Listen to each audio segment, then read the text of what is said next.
Do you feel like this gratitude thing is kind of a hoax?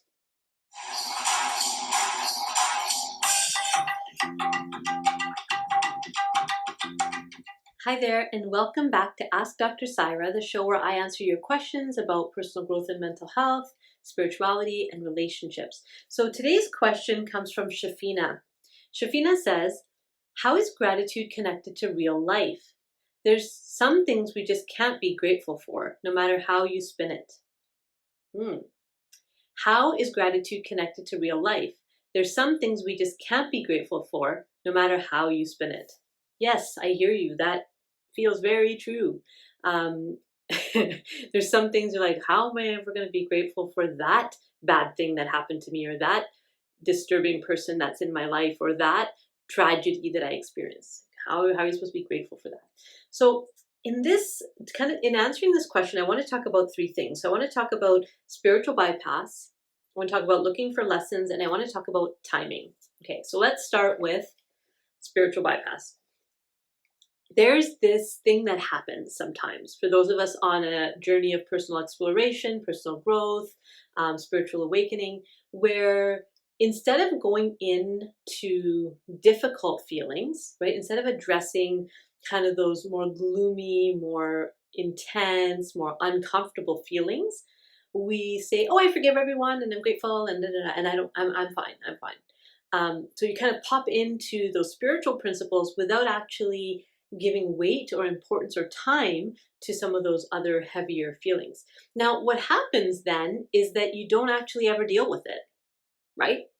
They just kind of fester, they just kind of sit there until one day you like rage all over somebody unexpectedly, or some illness gets created in your body because of all the stress that you've repressed. So we all feel like that's part of being human, is to have emotional responses to things. Now, we can learn how to regulate those emotional responses, absolutely. But we don't want to bypass and pretend that they're not happening, right? So I hear you when you say, like, how do we do this in real life? Sometimes you're just not grateful. Sometimes you're angry. Sometimes you're hurt. Sometimes you're shocked about some of the experiences that you're having, or that your loved ones are going through. And that's okay. I think in order to get to gratitude, you have to kind of go through some other things first. Because if you don't, spiritual bypass, right? And spiritual bypass feels really good because you get to just feel like, one with everyone, and love and connection. Like, it on the surface, it feels like a great idea. Just get to the destination, right? Which is gratitude. But it's not authentic. It's not, there's no weight to it, right? It's just kind of it's a non-real world type of response. It's not grounded. And so that's the first thing, is that I wanted to share with you that concept of spiritual bypass, and just be mindful. You know, sometimes I'll have clients and they'll say things like, they'll tell me their whole story of like pain and difficulty and tragedy. And then at the end they'll say, oh, but you know, I'm really, really religious. And so I know that, you know, God will handle all of it. Like, okay, sure. However, what's your part, right? What's your part? We can't abdicate the throne and say, oh, some other force will look after my life. Like, sure. And I believe that there's a force that supports us and is in line with our well-being, but I have to do my part, right? I have to do my part of the hard work that it takes to evolve myself. So yeah, just beware spiritual bypass. The second thing I would say is, when you've actually taken some time to feel the real feelings that come up with whatever situation you're in, after some time has passed, you might find yourself actually looking for the lessons. You might actually see that there's some sort of a silver lining in whatever it is that you're experiencing.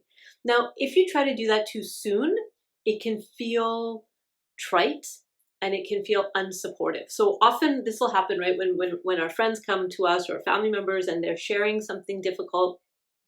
Sometimes we're trying to tell them what the lesson is when they haven't even processed the experience yet, right? So being really careful on the timing of that. And the other thing is, it's not your lesson to teach, it's theirs to learn, right? So if I have an experience happen to me, I have to figure out in that experience, what are some of the lessons that I have, that on a soul level, that I have to learn. Somebody else can't do that for me. If they do, I mean, they might want to out of just kindness and wanting to be supportive, but that's their version of what the lesson should be. That's not necessarily mine. So just be mindful about that looking for lessons is important and has to be done at the right time and not by you for other people, by you for yourself. And that leads us to the third thing, which is timing. You may go years, maybe decades, without being able to be grateful for a particular encounter that you've had in your life. And that's okay. That's part of the healing process, is not being able to forgive and not being able to have gratitude. It's part of it. And then one day, maybe it won't feel so sticky anymore. Maybe it won't feel so heavy when you think of that person anymore. And maybe you might find that there were some changes in you that led to positive things because of this horrendous, terrible thing that had happened to you. So I want to say it that way because I understand when you're saying, like, how is it connected to real life? It's like it's great to have this idea that we should be grateful, but practically, how do we do that? And I would say one of the ways is looking for the lessons and making sure that you're working within the timing that's realistic for you to move through whatever it is. You can do this through journaling. So you can look through lessons, like, what are the lessons that I'm learning here? You can do this by talking it through with a friend or a loved one. You can come to counseling if you need kind of a non-biased third party to kind of look at things and help you see maybe different angles of what happened. There's lots of ways to kind of get there in real life. Actually in real life, and not just fly over to gratitude, but actually make your way there. It's like plodding up the hill, right? Plodding up the hill to the top. And at the top is like, wow, here's this vista. But when you're plodding up the hill, it just feels hard, right? And it's muddy and it's like dark. And I'm thinking of this. I remember this hike that I went on in 6th grade, and it was like to the top of this mountain. And I remember, like, in the hike, when I was in it, my boots were muddy. It was a little bit too cold for me in the forest. My pack was heavy. I was falling behind the group. It just felt so torturous. The journey was torturous. I didn't enjoy it at all. But when I got to the top of the mountain and I looked out at that vista, it's like suddenly the journey just melted, right? And suddenly I could really arrive and enjoy what my achievement of getting to the top of that mountain. Now, if I could go back and speak to that 6th grader, I would say, hey, the journey doesn't have to be so bad. Maybe there's some good things here, right? Maybe your attitude is making it worse than it needs to be. Now I know that. And so I would say even the journey, there may be even some sweet spots in the journey, even when it's difficult, right?